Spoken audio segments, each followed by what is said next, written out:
Hello future nurses. तर मी सगळ्यांचं स्वागत करत आहे ड्रीम अचिव्हर्स गायडन्सला. मला तर ओळखतच आहात, मी दीक्षा कातलेवार तुम्हाला सगळं इन्फॉर्मेशन सांगत आहे बीएससी नर्सिंग बद्दल. तर आज आपण बघूया institute round of BSc nursing. आधी आपण बघितलेलं आहे थर्ड आणि फोर्थ राऊंडचं शेड्यूल आलेलं आहे. आम्ही सगळं बघितलेलं आहे काय आहे शेड्यूल आणि कोणत्या कोणत्या डेट्स आले आहेत आणि ऍडमिशनचं बद्दल बोलले आहे. प्रिफरन्स चॉईस सगळं सांगितलेलं आहे मी कसं भरायचं. जे थर्ड राऊंड फोर्थ राऊंडला ऍडमिशन घेतलेले स्टुडंट आहेत त्यांनी बेस्ट ऑफ लक, त्यांनी कॉलेज जॉईन करू शकता. Hope so. आता तर बघू शकता की ऑलमोस्ट कॉलेज सुरू झाले तरी पण सुद्धा ओव्हरऑल महाराष्ट्राचे कॉलेज आयएनसी अप्रूव्ड कॉलेज जे की इंडियन नर्सिंग काउन्सिलिंगने केले जे आहेत ते कॉलेज सगळे स्टार्ट होणार आहेत ओव्हरऑल 1 ऑक्टोबर पासून.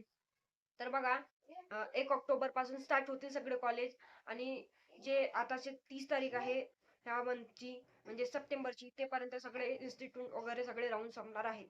तर आज आपण बघूया इन्स्टिट्यूट राऊंड बद्दल. इन्स्टिट्यूट राऊंड कधी सुरू होणार आहे.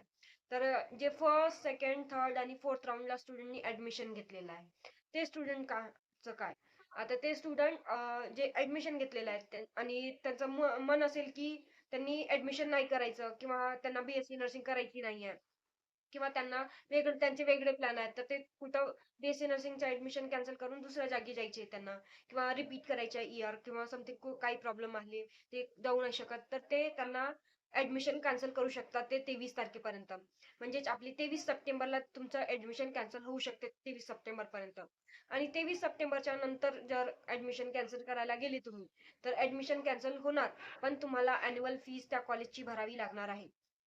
कारण ते सगळं काउन्सिलिंग सुरू म्हणजे सगळे कॉलेज सुरू झाल्यात, अॅन्युअल इयर सुरू होऊन जात असते. त्यामुळेच 23 पर्यंत तुम्हाला जमतंय की तुम्ही ऍडमिशन कॅन्सल करून घ्यावा. त्याच्यानंतर तुम्ही ऍडमिशन कॅन्सल केलं तर तुम्हाला अॅन्युअल फीस तुमच्या त्या कॉलेजची भरावी लागेल सगळी. आणि मग आणि तुम्हाला जास्त फीस राहिल्यावर तुम्ही भरले नाही तर तुम्हाला कॉलेज जावं लागेल. त्यामुळे तुम्ही 23 पर्यंत ऍडमिशन कॅन्सल करू शकता आणि कॉलेजला ड्रॉप आउट घेऊ शकता किंवा दुसरं काही करू शकता. आणि त्यानंतर बघितलं तर आपलं काय सीट मॅट्रिक्स वगैरे कधी येणार आहे ते बघूया आपण. सीट मॅट्रिक्स तुमची 24 ला येणार आहे. 24 ला सीट मॅट्रिक्स आली म्हणजे इन्स्टिट्यूट राऊंडची. 24 ला इन्स्टिट्यूट राऊंडची सीट मॅट्रिक्स आली तर तुम्हाला जे रिमेनिंग जागा आहेत म्हणजे जे आपले फर्स्ट सेकंड थर्ड फोर्थ राऊंडला जे फिल झालेले आहेत जागा ते राहणार आहेत रिमेनिंग काही थोडेफार, ते सगळे तुम्हाला दिसून येतील. आणि ते कॉलेज चॉईस फिलिंग करणार आहे तुम्हाला. चॉईस फिलिंग म्हणजे असं choice filling first second round third round सारखं होणार नाही. तर तुम्हाला ते मेरिट लिस्टला बघून तुम्हाला बघा लागेल की तुमचं जमतंय का तिथे ऍडमिशन त्या कॉलेजला, तुमचं सीट अवेलेबल आहे का तुमच्या कॅटेगरी वाईज, तुमच्या जे आहे जे आपण तुम्ही ग्रुपिंग केलंय सीईटी क्रायटेरिया वाले स्टुडंट ज्यांना वाटते की तुमचं ऍडमिशन होऊ शकते असे स्टुडंट तुम्ही कॉलेजला जा आणि तिथे ऍडमिशन करून घ्या. त्याच्यानंतर तुम्हाला म्हणजे ऍडमिशनचं किती 25 ते 26 म्हणजे 2 दिवस तुम्हाला दिले जातील ऍडमिशन कॉलेजला जाऊन करायला. ते ऍडमिशन केले की तुम्हाला लगेच 26ला 6:30 पर्यंत किंवा 6 पर्यंत तुम्हाला नोटीस बोर्डवर तुम्हाला पब्लिकेशन होणार आहे लिस्ट. म्हणजे तुम्हाला 26लाच माहिती पडून जाईल कॉलेजच्या वेबसाईटला किंवा कॉलेजच्या नोटीस बोर्डला की तुमचं नंबर लागले की नाही त्या कॉलेजला. कधी लागलं असेल तर तुमच्या नोटीस बोर्डला दिलं जाईल की तुमचं ह्या कॉलेजला नंबर लागलाय आणि ते कोणत्या आधारावर लागणार आहे तर तेही बघूया आपण. कोणत्या आधारावर ते ऍडमिशन घेणार आहेत. एसएमएल लिस्ट किंवा तुमची रँक आहे. आता तुमची रँक किती आहे आणि एसएमएल लिस्ट किती आहे ते बघितलं जाईल. त्या हिशोबाने तुमचं ऍडमिशन होणार आहे आणि तुमचं admission rank first second third असं ऍडमिशन घेणार ते कॉलेजवाले. तर तुम्ही सगळं मेरिट लिस्ट आणि कॉलेजला जाऊन अप्लाय करू शकता. तुम्ही कॉलेजला ऍडमिशन बघू शकता. तुमच्या कॅटेगरी वाईज सगळं आहे की नाही ते बघून घ्या आणि त्या हिशोबाने कॉलेजला जा आणि ऍडमिशन करून घ्या. जसं की मी आता ऍडमिशनचं सांगितलेलं आहे 25 आणि 26ला जे ग्रुपिंग झालेले स्टुडंट आहेत त्यांनी ऍडमिशन घेऊ शकता किंवा तुम्हाला वाटते की इन्स्टिट्यूट राऊंडने म्हणजे मॅनेजमेंट कोटाने तुमचं ऍडमिशन होऊ शकतं तर तुम्ही बघून घ्या. तसेच कॉलेजला जा आणि त्या कॅटेगरी हिशोबानेच द्या. आणि 24 म्हणत आहे मी पण 26ला तुमची मेरिट लिस्ट म्हणजे 6 पर्यंतच येणार.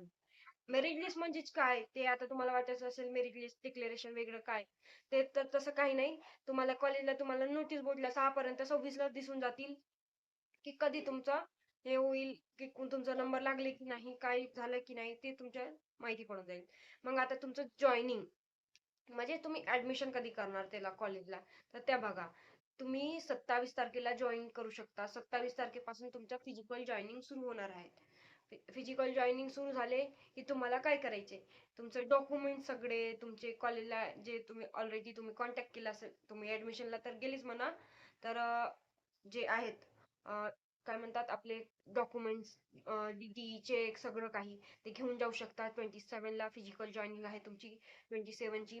तर जेव्हा तुम्ही फिजिकल जॉईनिंगला जाताना तुमचे डॉक्युमेंट्स डीडी चेक घेऊन गेले आणि तुमचं 27ला किंवा तुमचं ऍडमिशन करताना तुम्हाला वेळ म्हणजे बँकेला सुट्टी असली किंवा काही प्रॉब्लेम असला, गव्हर्नमेंट सुट्टी असल्यामुळे बँक बंद असते, तर तुमची डीडी निघत नाही. तर त्यावेळेस तुम्हाला चेक सुद्धा जमा करता येते आणि चेक जमा झाले की तुम्ही चेक निघू शकता. पण त्याच्या नंतर सध्यासाठी असते ते. चेक झालं जमा, ते घेतात चेक. पण तुमचं परत जेव्हा बँक वर्किंग डे सुरू झाले, तरच तुम्हाला परत ते डीडी बनवा लागेल आणि ते डीडी त्या कॉलेजवाल्यांना द्यावं लागेल आणि चेक परत घ्यावं लागेल. तर तुम्हाला सध्यासाठी काही जमलं नाही जमलं तर चेक घेऊन जाऊ शकता. पण काही दिवसांनी तुम्हाला वर्किंग डेज मध्ये तुम्हाला डीडी द्यावी लागते कॉलेजला. तर हे लक्षात ठेवा, डीडी इम्पॉर्टंट आहे. कॉलेजला ऍडमिशन घेताना, फिजिकल जॉईनिंग होताना नाही जमलं तर चेक घेऊन जा. त्याच्यानंतर काही दिवसांनी तुम्ही डीडी देऊ शकताय. त्यासाठी लक्ष देऊन सगळं काम करा, कारण लास्ट असतात डीडी चेक वगैरे आणि तुमचं ऍडमिशन घेण्याची प्रोसेस. आणि हे इन्स्टिट्यूट राऊंड म्हणजे इन्स्टिट्यूट राऊंड संपले की यानंतर काही नाही असतं जे की प्रॉब्लेम म्हणजे होऊ नये तुम्हाला, किंवा ऍडमिशन ह्या वेळेस झालंच नाही अशी प्रॉब्लेम येऊ नये म्हणून थोडं लक्ष देऊन काम करा तुम्ही. तर बघा, जे इन्स्टिट्यूट राऊंड आहे ते 27 तारखेचं मी म्हटलं फिजिकल जॉईनिंग तर तुम्ही करा 27ला, पण तुम्ही 28ला पण करू शकता. आणि 28ला 6:30 म्हणजे सायंकाळचे आपले 6:30 पर्यंत सेकंड राऊंड पण होऊ शकते नाही, होणारच आहे. सेकंड राऊंड आपल्या इन्स्टिट्यूट राऊंडच्या सेकंड म्हणजे मेरिट लिस्ट लागणार आहे. आणि तुम्ही 29ला फिजिकल जॉईनिंग करू शकता. म्हणजेच फिजिकल जॉईनिंग म्हणजे ऍडमिशन नाही, तर तुम्ही कॉलेजला जा आणि सगळं ते डॉक्युमेंट्स वगैरे सगळं अप्लाय करून बघा. आणि तुम्हाला 29ला ते अप्लाय केले की तुम्हाला 30ला डिक्लेरेशन होऊन जाईल. 30ला म्हणजे सॉरी 30ला नाही, 29लाच इव्हनिंग पर्यंत, जे की तुम्हाला माहिती पडेल तुमचं कॉलेज लागले की नाही ते. तिथे तुम्हाला माहिती पडते इव्हनिंग पर्यंत. पब्लिकेशन होणार आहे 6:30 पर्यंत, म्हणजे 6:30. 28च्या तुम्ही फिजिकल जॉईनिंग करू शकता, ते आधीचं फर्स्ट राऊंडचं. तरी सुद्धा 28ला सेकंड राऊंड सुरू झाल्यावर 29ला तुमचं डॉक्युमेंट जमा करा. तुम्हाला 29ला 6:30 पर्यंत तुम्हाला माहिती पडेल तुम्ही त्या कॉलेजला ऍडमिशन घेऊ शकता की नाही. तुम्हाला माहिती पडलं 6:30 पर्यंत त्यांच्या नोटीस बोर्डला, तरच तुम्ही 29 म्हणते मी पण, 30ला तुम्ही 1 वाजेपर्यंत तुम्ही जाऊन ऍडमिशन करू शकता. तेच आपलं परत डीडी चेक घेऊन जायचे, डॉक्युमेंट्स घेऊन जायचे. आणि वर्किंग डेज मध्ये तुम्हाला म्हणजे बँकेचे वर्किंग डेज नसतील आणि सुट्टी असेल तर तुम्ही चेक घेऊन जाऊ शकताय. नाहीतर मग चेक नाही जमलंय तर आपली डीडी तर आहेच आणि चेक घेऊन तिथं दिलंय, तर तुम्हाला काही दिवसानंतरच तुम्हाला ऍडमिशन झाल्यानंतर तुम्हाला डीडी परत द्यावी लागते. डीडी इम्पॉर्टंट आहे. डॉक्युमेंट्स वगैरे सगळे जेही पैसे तुम्हाला मागितलेले आहे, डीडी चेक सगळं घेऊन जावं लागतील 1 पर्यंत. आणि ज्यांचं झालंच नाही ऍडमिशन आणि ते अजूनही उर्वरित आहेत, ते स्टुडंट काय कराल, त्यांना पण थोडं वेळ दिला जाईल. आता 2:30 म्हणजे आपले जे आहेत म्हणजे 1 वाजेपर्यंत तुमचं ऍडमिशन. आणि जे उरले सुरले स्टुडंट आहेत ज्यांना काही वाटते अजूनही थोडं वाटल की ऍडमिशन होऊ शकतात, तर ते 2:30 पर्यंत ऍडमिशन घेऊ शकतात. आणि ऍडमिशन झाले 2:30 नंतर तर मग त्यानंतर ऍडमिशन होणार नाही. त्यानंतर सगळं क्लोज होणार आहे. आणि जे की तुम्हाला समोरचे ते इन्स्टिट्यूट राऊंडचे तुम्हाला दिसत असेल स्क्रीनला व्हिडिओ मध्ये, पण तिथे बघून घ्या लास्टचे जे 10वे पॉइंट आहे, जे की फीडबॅक मॉड्यूल वगैरे आहे, ते तुमच्यासाठी नसतं. ते सगळं तुमच्या कॉलेजवाल्यांसाठी असते. ते तुमच्या ऍडमिशन वगैरे जॉईन झाल्यानंतर ते फीडबॅक देत असतात, कोणी ऍडमिशन घेतलंय काय घेतलंय सगळं ते फीडबॅक करतात कॉलेजवाल्यांना. आयएनसी अप्रूव्ह म्हणजे आयएनसी अप्रूव्ह असतात ते कॉलेज, म्हणून आयएनसी ला ते हे करतात सगळं. एमओएचएस किंवा आपली जे तुमची युनिव्हर्सिटी आहे त्याला हे करत असतात, फीडबॅक देत असतात ते. आणि त्याच्यानंतर तुम्हाला 30 तारखेलाच माहिती पडून जाते की ह्या ओव्हरऑल 2025-26 जे आपला अॅन्युअल इयर आहे, त्या अॅन्युअल इयरला किती कट ऑफ गेलंय बीएससी नर्सिंगच्या. आणि ऑल ओव्हर 30 सप्टेंबरला तुमचं BSc नर्सिंगच्या admission cap round, institute round सगळं संपवण्यात येणार आहेत. तर हे 30 तारीख लास्ट असणार आहे.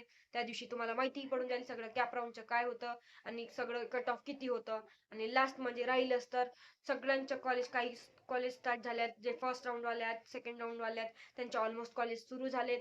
आणि बाकी ओव्हरऑल जितकी कॉलेज आहेत की जे 30 पर्यंत, जे म्हणजे इन्स्टिट्यूट राऊंड आणि थर्ड फोर्थ राऊंड वाले स्टुडंट आहेत, त्या स्टुडंटच्या कॉलेज 1 ऑक्टोबर म्हणजे अॅन्युअल इयर सुरू होऊन जाणार आहे 1 ऑक्टोबर पासून. तर 1 ऑक्टोबर पासून तुमचं कॉलेज स्टार्ट होईल. तर कॉलेजला जॉईन करा. आणि हे सगळं तुम्हाला इन्फॉर्मेटिव्ह वाटलं असेल तर व्हिडिओला लाईक करा, शेअर करा, कमेंट करा. तुमच्यासाठी कमेंट बॉक्स ओपन आहे. काही इश्यू आले किंवा तुम्हाला डाऊट आले तर तुम्ही कमेंट करू शकता. तुम्हाला किंवा नवीन व्हिडिओ पाहिजे असेल काही दुसऱ्या संदर्भात तर ते आम्हाला सांगू शकता. आम्ही त्यावर व्हिडिओ तयार करू. आणि तुम्हाला वाटलं अजून काही इन्फॉर्मेशन हवी तर तुम्ही डिस्क्रिप्शनला जाऊन आमच्या ग्रुपला जॉईन होऊ शकता. तुम्हाला तुम्हाला तिथे माहिती पडून जातील. आम्ही सगळं इन्फॉर्मेशन देऊ. आमच्या ग्रुपला जॉईन होऊ शकता. हे व्हिडिओ आवडले असेल तर लाईक करा. थँक्यू.